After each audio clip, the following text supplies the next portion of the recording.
one arguments. Unlike the traditional liberal caricature of conservatives, DJ is a great guy. He does not secretly plot the conquest of the world with covert emissaries from Halliburton.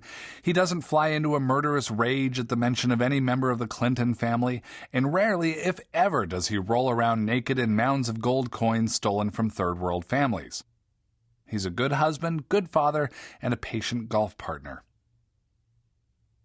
Around the time of the 2004 elections, the program director at the public radio station where I work asked me to do more segments about national events on my weekly radio show. He thought it would be interesting to have a conservative and a liberal on together to hash out a particular question from week to week. Is Iraq another Vietnam, for instance, or should Rumsfeld be fired? I tried it out and soon started having lengthy interviews with guys like Rich Lowry and Pat Buchanan. Shockingly, they turn out to be smart, friendly, helpful people who are articulate in their beliefs and form their arguments coherently. I didn't always agree with them, but often they made a lot more sense in whatever was being argued by whichever liberal I was able to grab. Maybe it was the quiet confidence that comes from knowing their side was in power. Maybe they were more personable because they were sitting in their luxuriously appointed offices with overstuffed leather chairs paid for by the vast right-wing conspiracy.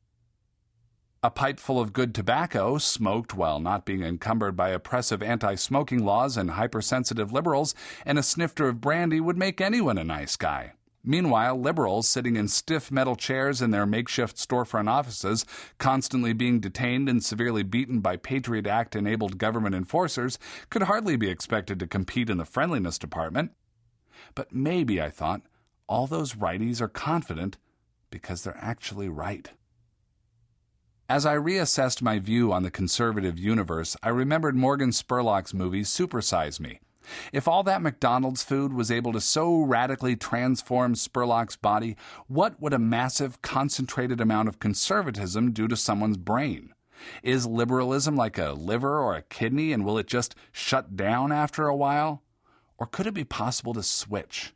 What if I could go over to the other side and, instead of merely appreciating and understanding what the conservatives have to say, really believe it and become one of them? Sure, some people drift from right to left or left to right over the course of years or after a series of randomly occurring cataclysmic events, but is it possible to change your own mind? Could I pull off artificial conversion? What would happen if I invaded my own brain with troops in the form of conservative opinion, conservative experiences, conservative art and culture, and all the trappings of conservative life so familiar to red state America and so foreign to me? Would those troops be greeted as liberators or attacked by insurgent brain cells? The more time I spent thinking about these possibilities and watching the post-election moping of every liberal I knew, parents at my son's preschool wept, actually physically wept for weeks afterward, the more attractive it became to really try it. After some soul-searching and a somewhat awkward conversation with my deeply liberal wife, I requested and was granted a month's leave from the station. In that time, I would change my wardrobe, travel the country on some carefully planned trips, and ingest all the conservative dogma I could as part of an effort to conservatize myself. Yes, I risked my friends and family disowning me, but I would also have proven that people, even in this polarized America, really could change their minds if they heard something thoughtful that they had never considered, that people could be persuaded, that ideas still matter. The other thing that might happen is that Jill would likely divorce me and never let me see the kids again. That would be a drag, but I was sure that the military-industrial complex would gladly provide me with a new wife and shiny, happy new children, possibly android in nature. In planning the project, I needed some guidelines. While sitting at a Starbucks in Seattle with my Apple laptop computer, I jotted down some parameters to try to get to a place hitherto unknown by people in Seattle working on their Apple laptops in Starbucks. I set up some rules for the self-conservatizing experiment. Number 1, no lies, no fake names, no deception, no stating an opinion that isn't really my own. I'm free to be cryptic about my opinions and turn questions around when asked them, but it has to be me going through this. Number 2, activities are to be based on a purely unscientific but highly personal idea of what American conservatism means. While I will surely meet academic conservatives who have no use for country music and working-class folks who don't read the National Review, both of those things represent conservatism to me and so will be part of the research. Number 3, throughout I will be sleeping with a hot liberal woman, but as I've been married to her for 10 years, that's grandfathered in. Number 4, on the issue of the President of the United States. I've always had a hard time putting the name George W. Bush after the word president. The 2000 election was highly controversial, and 2004 seemed a little shaky too, in Ohio especially. But during the experiment, he will be President George W. Bush. Full title, every single time. Number 5, all news and information will be gathered by conservative outlets. No daily newspaper or radio from any source that has ever been accused of a liberal bias, which is most of the news media I currently rely on.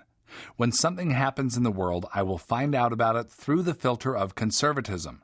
If Bush is caught selling heroin on the White House lawn, I want to hear how it was actually the fault of the degenerate liberal culture propagated by the Democrats in Congress who somehow forced Bush against his will into dealing smack, and who have probably done things that were a lot worse.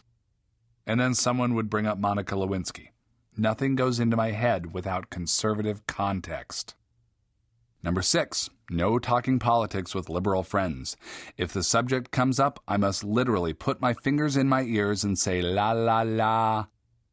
Number 7, music must be by artists known to be conservative, Republican, or sympathetic to those causes. Artists who have performed at either of President George W. Bush's 2 inaugurals are acceptable. Number 8, drink Coors beer. The Coors family is famously blamed by liberals for everything from union busting to putting prospective employees through polygraph tests in the 1970s to determine if they were gay. Pete Coors, current family scion, ran for Senate as a Republican but lost when conservatives questioned the company's sponsorship of a gay-themed festival in Canada. Play with fire and you'll get burned. Play with gay fire and you'll get gay burned. Number 9, steak whenever possible. Also, beef jerky. Number 10, this all must take place within the space of 30 days. This little idea had become a real experiment. I began referring to it as the experiment, capital letters on T and E, emphasizing its importance. Summer came and it was time to get started. The experiment was only days away. My lefty wife had cheerfully told friends that if the experiment succeeded, she already had the divorce papers drawn up. It was her little joke, I hoped. Then there was the matter of my son. Just as I was preparing for a potential move to the right, my beautiful 4-year-old boy, Charlie, was beginning his move from preschool apolitical bliss to the tree-hugging left.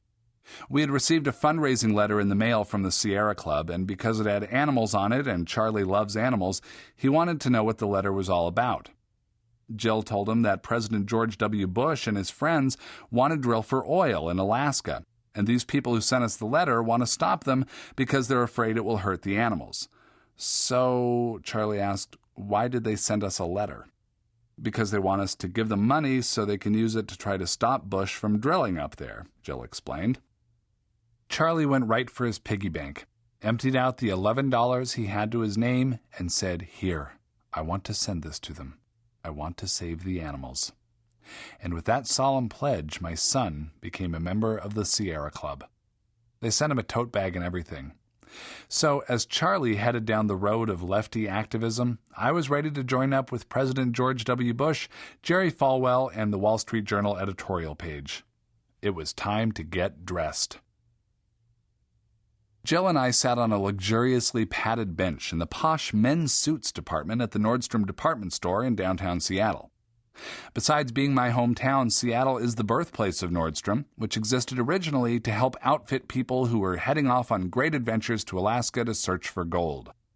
Today, it helps people dress for formal offices, formal events, and anywhere that calls for looking more important than people who shop at Target and Walmart. The men's suits department is the store at both its hoitiest and toitiest. I was completely out of my element. A handsome suit is not a requirement at the radio station where I work, though in recognition of my advancing age, I make an effort, And sadly, it really does require effort to at the very least avoid t-shirts with band names.